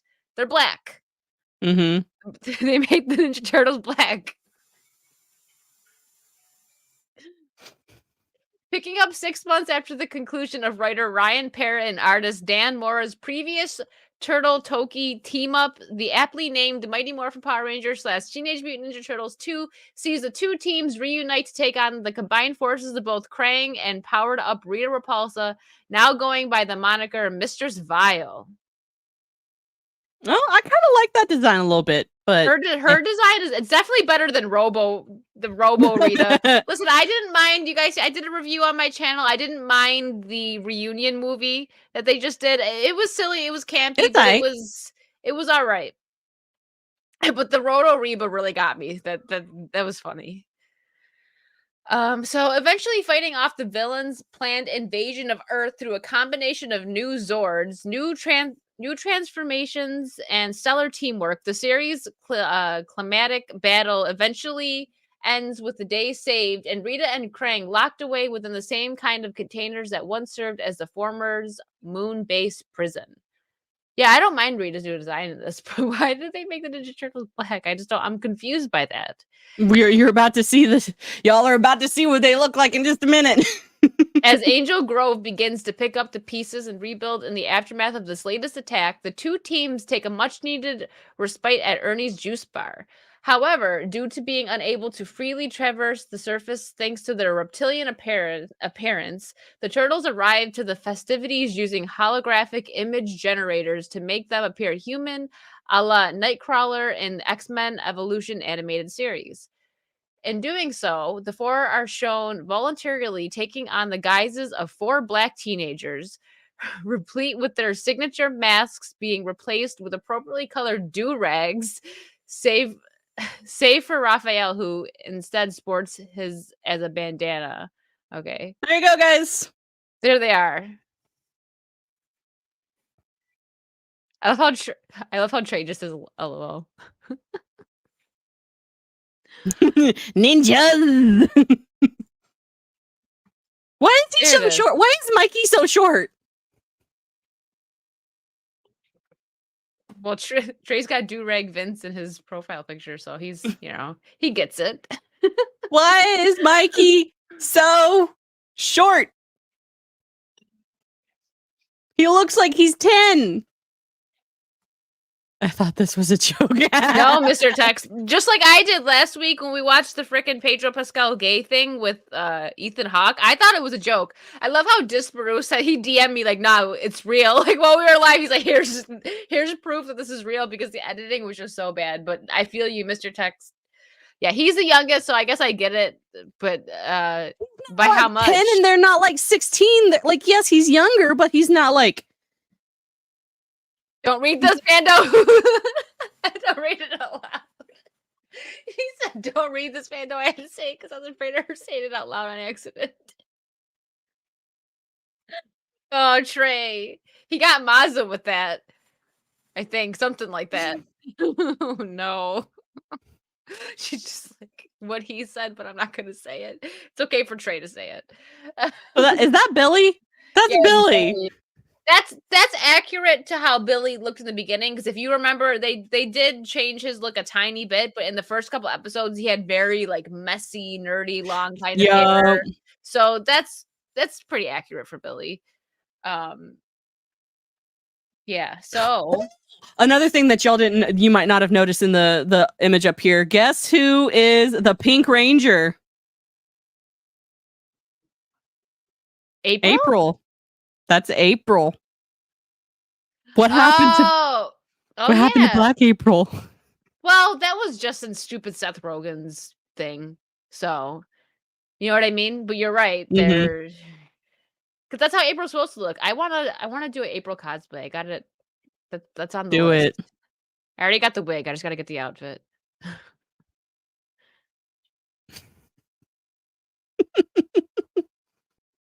All right, it is ready for you. Okay, sorry. As an aside, sorry, because we're on a new paragraph, so I forgot what's the top. Okay, anyways. While a case could be made that this fact was revealed in the crossover's first issue when Donatello and Michelangelo appeared in these forms to hang out with Zack. This final issue is the first time readers have received confirmation that their brothers shared their aesthetic choices. Further, the fact that Donatello, sorry, I got a hiccup. Donatello and Michelangelo ultimately returned to these identities reinforces the read that their latest looks are their new standard. Reinforces the reader? Bounding, come on with the sentences. Boom Comics does have good art style, though. I'll give them that. I like their art style. But hilariously enough, despite this design choice, I love how it says hilariously enough. Despite this design choice, what is that word? Ostensibly so. being made in the name of progressivism.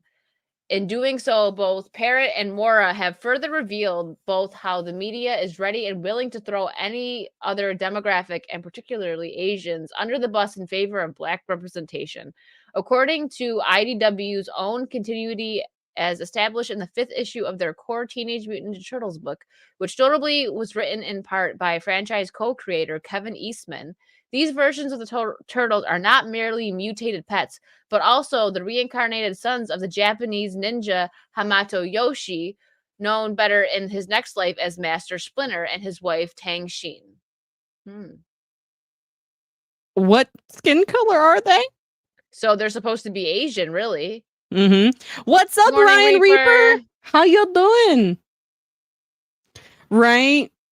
They shouldn't have human ones, but this is showing that if they did it, this is what it was supposed to be. So I'm surprised that they weren't originally supposed to be redheads, because that's how that works. Right. The ginger side is real. So yeah, basically they should be Asian. There you go. Okay. Raised as warriors by their father, the family would eventually be wiped out at the hands of Shredder, the villain's later appearance in modern-day New York being the result of a magical resurrection, in retribution for Yoshi leaving the Foot Clan over a disagreement between the two over the former's brutality. So this is him getting yeeted with his sons. Mm-hmm. They're all Asian. Oh, there we go. And while some may argue that the turtles' race is solely reptilian, and thus their holographic disguises counts as not a race swap, but rather simply giving the turtles human forms, the IDW series has seen the heroes not only being explicitly made aware of their heritage by their father. Basically that they're his sons in another life. Yeah. He tells them. You skipped one. Oh, did I? Yep. Up. And while some may argue that the turtle... Oh, no, you didn't. Never mind. You went up. That is the one you read. Sorry, my bad. My bad. But also, the way they ended it. But also being watched over by the spirit of their Japanese mother, who instantly and unequivocally recognizes them as her own. Okay. Aw, isn't that so sweet? Aw, that actually is. All 5 issues of Mighty Morphin Power Rangers / Teenage Mutant Ninja Turtles 2 are now available in floppy format. Well, a collected trade is currently set to hit shelves on September 19th. That's it? That's it. That's all she wrote. Mm-hmm.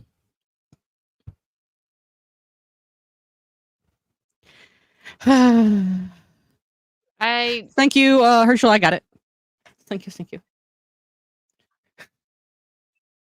Remember when? Man, yeah, with the live action Avatar of the Last Airbenders, and they made the Fire Nation Indian, bro. That y'all don't understand how that was how messed up that is, because literally in the show, the Fire Nation looks exactly like Japan, very much like the Japanese Imperial fleet, and then they made them Indian. Yeah, I might actually have to talk about that again, that article that we were just talking about on my next Wicked's World, just to cover it again for anybody that might miss it, because that's just, I find that very silly, and I feel like I cover a lot of the Power Ranger stuff, so I might bring that up again. It gets... Ay. Was that it? Was that our last article? We got one more. Oh, okay. Yeah. Got one more. Oh, it looks like... Yeah. That's the thing, that's why Netflix needs to just, if they're gonna do a live action, do it right. Why is it so hard. The writing is already there. It's done for you. And you can be lazy. You can be lazy. You can just copy and paste. Just copy and paste. Yeah. So, like, I've said this before, and I'll probably say it 30 more times in my life, at least. But if you take something like, a comic book where right there, you have the whole story and you can just copy it. Now, if you're going to take it and change it, add to it. Don't change.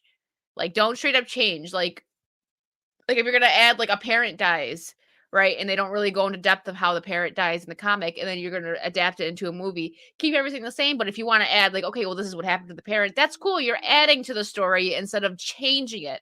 That's what I meant to say. Don't change it, add to it. But they just change everything. I don't understand it. It's almost like they're making it harder on themselves too, because they got to write different stuff.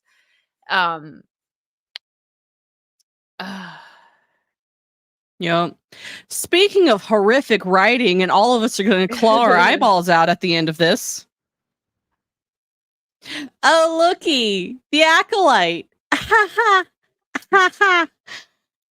I'm gonna claw my eyeballs out when this is done. Add value. Just don't write it, right? Exactly. But and like, don't change it. Don't change characters. Like, so this is something big. I know people use like woke a lot. I don't consider a movie. Okay, I'm gonna take this as an example, even though I do think that Chucky has gone pretty woke. But the first season drops, right? And they had new characters in it that were gay, and people were like, "Oh, it's so woke, it's so woke." I'm like, well, not really, because it's not like they took characters from the old movies and made them gay. That to me is when you're making it go woke, right? Mhm. I don't think, because there's been gay characters and even trans characters in movies like way back before any of this stuff happened. So I personally, in my opinion, if you add that, I don't think that makes it woke. It's if you take a character like what they're doing to freaking Clark Kent's son, Jonathan Kent, stuff like that. When you're taking that stuff, it's like, come on, add a new character if that's what you want to do. So I'm not quick to call something woke like that. But yeah, when you take something, Trey, when you take something and you change it like that, that's when I have a problem with it. Yeah, no like worries, Aaron. I take Chucky as an example because I had a lot of people that were like messaging me like, so what do you think about the wokeness in Chucky? And it was during the first season. I'm like, there's no wokeness. The director's gay. Years ago he made like Chucky's son, daughter, or whatever, kind of like trans, but that was years ago, so that was already in the story. Now, I haven't finished it because the show just got kind of dumb in my opinion. I mean, Chucky's campy and weird and silly anyways, but it wasn't my That too, Trey. There's other things that do that, but I'm just saying, like, Trey knows what I'm talking about. Me and him have had conversations about this, but like, if you just add a trans or gay character into a show or a movie, that doesn't make it woke. If you change a character that originally was written not that way, then yeah. And Trey, season 2 and on it is. But I stuck up for season 1. I didn't mind season 1, but then it just got really freaking weird, man. It took me by surprise to find out Baxter was race swapped from a middle-aged black man to an old white man from the comics to cartoon. Yeah. Well, also, like, let's take for just a second. Nick Fury. Originally in the comics, he was a white dude. But because Samuel Jackson freaking played him so well, we're like, okay.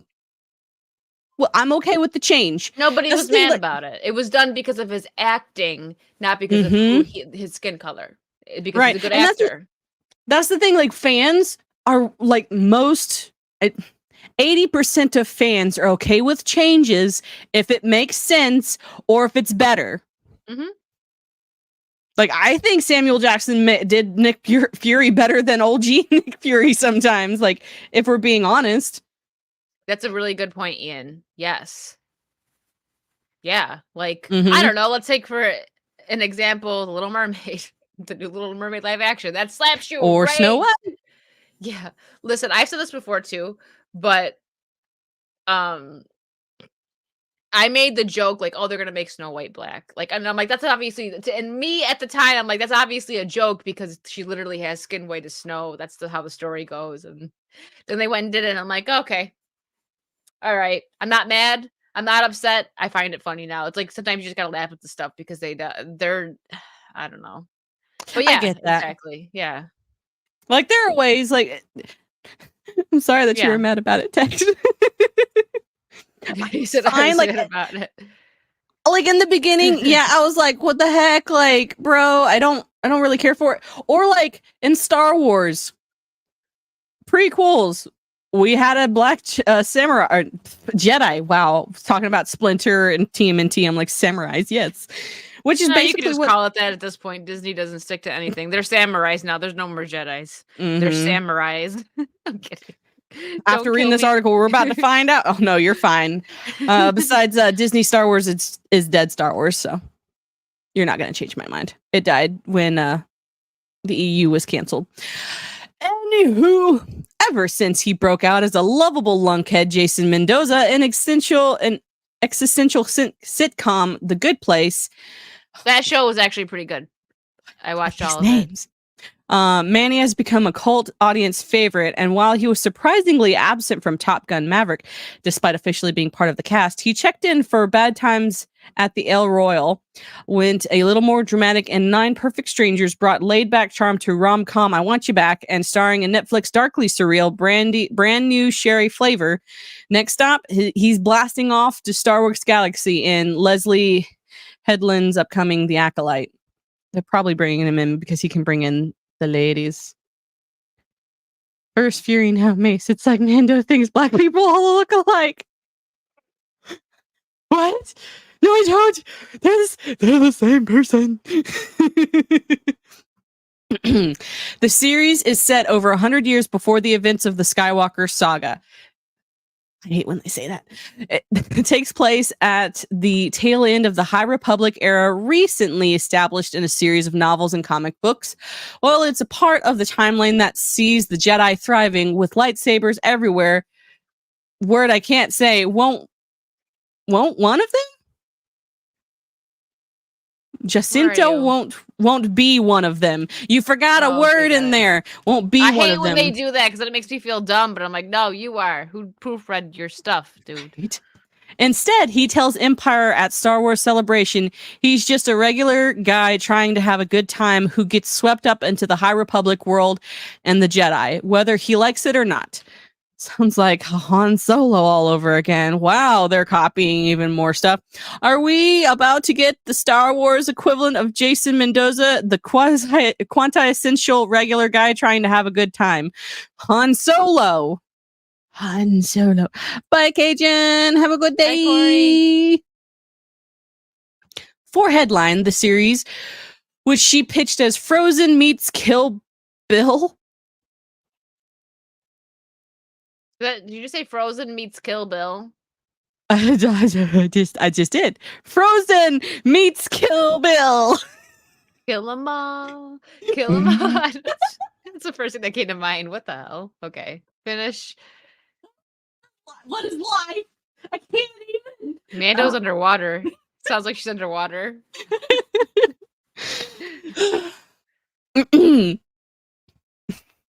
Frozen meets Kill Bill isn't just a chance to flood the screen with Jedi Masters, a Wookiee Jedi, Force users, and vibrant aliens. It's also a chance to dig into something real through an unexplored part of the Star Wars timeline. When you're doing something completely original, like we are, I'm sure, you want to question the status quo of the era that you live in, she explains. What I think is so interesting right now is that everybody thinks they're right. The Jedi really think they're right. And George Lucas tells us that they're wrong in Phantom. They missed a huge aspect of the dark side rising. That just felt like fertile ground to look into what's going on or for all of us right now. Heads up, Manny. It sounds like simply having a good time won't be so easy in the world of the Acolyte.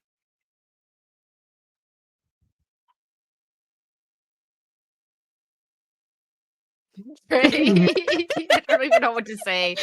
There's still more. There's more.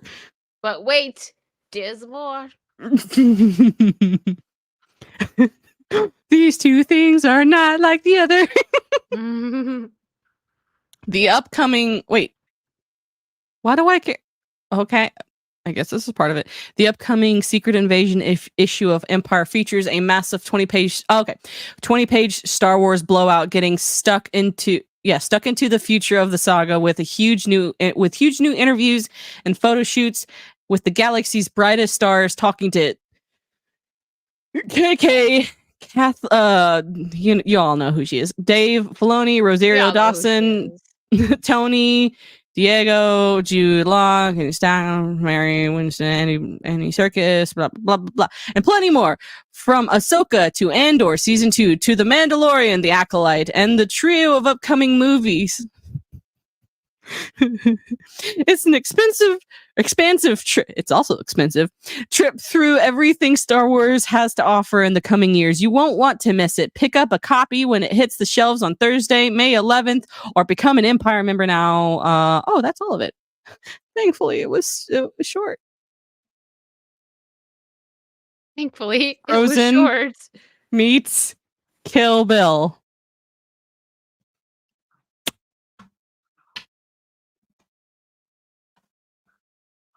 Okay, What do you hold on, say let me to see that? I, If I was an actor and someone pitched the idea, hey, this show is like Frozen. is it two and- sisters that are going to go on a killing spree with a sword? I don't understand. Are they all going to wear Right. yellow? What's happening here? Hold If on, they I'm trying to make see an Ewok Jedi, then they'll be able to milk that further. Oh, they've already done it. Aaron. Were you not here last week? We even talked about this. There's a children's show where it's a blue Ewok as a Jedi. I got nothing. I know. Like, it's what do you say? What do you do in the face of absolute heinous crime against all things human in Star Wars? Like, what? I was gonna show some reels for palette cleansers, but they're really tiny. It doesn't let me make it big, so never mind. No.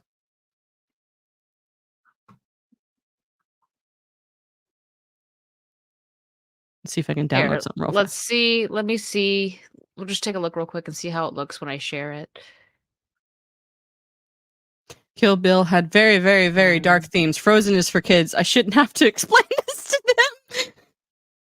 them. Frozen meets Kill Bill. What does that even mean? It's over, Johnny. It's over. It's over.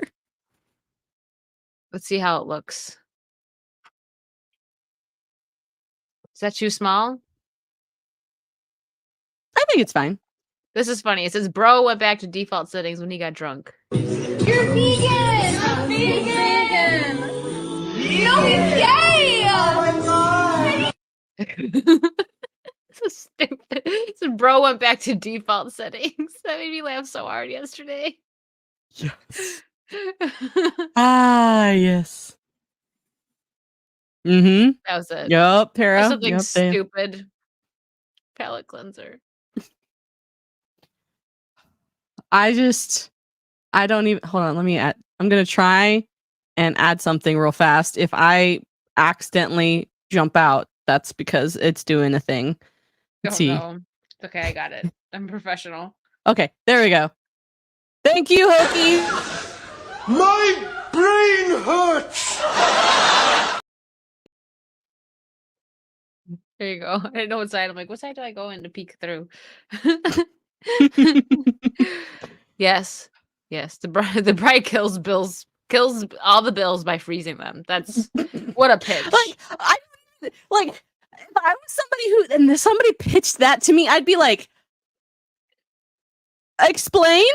Please go into detail. Like what? Yes, smile for a while. Wicked, she just wants to get back at you for She does. Nah. I just don't. How does it's like I don't. Listen, it wasn't my fault or Mando's fault. It was Camelot's fault. Literally goes, Mando, there's a wild Camelot in the channel. I'm gone. Thanos snapped. Yup. Just say no, right? Frozen had Lucy Liu. That's it. I just like. I guess the Ice Queen is a Jedi. Or she falls to the dark side, and then she freezes everyone with her magical ice powers, and she just goes on a murder spree. What? What? I don't know. That would guys. actually be a halfway decent movie. Like we get Frozen, but with lightsabers and death.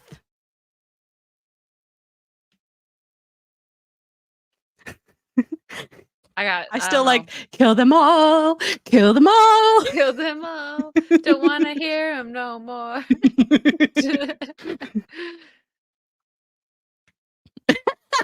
Betrayal. Betrayal. Wicked always Mecca. throwing us under the bus for the crimes we knowingly commit. Betrayal. You know, I don't. Probably. Good job, Disney. Like, it's Disney. Disney's gonna have a Blade that's PG-13, which they should like just leave it alone. Just make the Blade stuff that's already there canon. Just be like, hey, we've already got this. Here you Yeah. go. Like, or when it comes to Star Wars in the EU, there's already 20 to 30 years worth of material that you can just basically copy and paste. Just make it live action. Mara Jade should be in Star Wars. Rider Strike ended with kill them all theme. It all takes place on Ilum. You know, it probably does. Probably does. I don't know. Can't wait for the musical episode of the Acolyte. Right? Like, what is this? Like, is it gonna be like a musical now? Like I don't know. But I don't want it. That's I all don't I either. know. That's all I know is I don't want it and I don't need it and I didn't ask for it and neither did anybody else.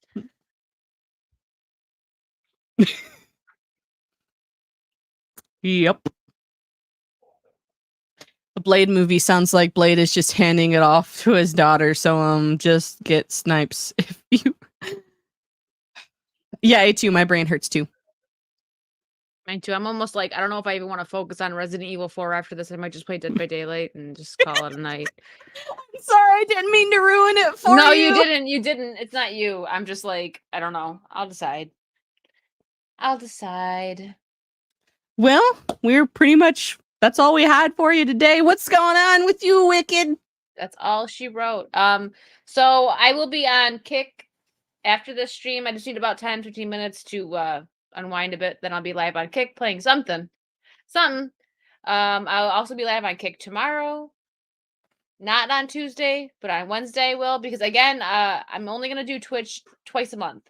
I'm not gonna completely get rid of Twitch, but I have been liking Kick more. I'm excited for them to update things a bit. And again, just for everyone to know, use the browser because they're still messing with the app, but also check because sometimes the app has an update. Like, you know, when apps have updates in your store and you don't get a notification for it, check that. But yeah, for Kick, I use the browser on my phone too, or obviously on my computer, but on the phone, yes. So yeah, I am going to be on Kick more. This Friday, sub games will be back, or member games, whatever you want to call it. Make the headshots count. I will, Charlie. And then let's see, Unplugged will be on my channel next week. There's going to be Wicked's World. I actually will probably be doing, I'm not sure what day. It might be on Thursday because I was thinking that I wanted to try and do them on Thursdays, but I got to get my schedule situated. But Wicked's World will be back this week. And yeah, I got a couple things to talk about. I don't think I have a guest this week though, so it's just going to be me. So that's okay. And Good. That's it. That's all I got going on. What do you got going on, Mando? Cool. I will most likely be streaming tomorrow. We'll be doing some more Knights of the Old Republic tomorrow. Tuesday will be my stupid on Twitch or on Kick? On Twitch. For now, I'm gonna still mostly be on Twitch. But I will try.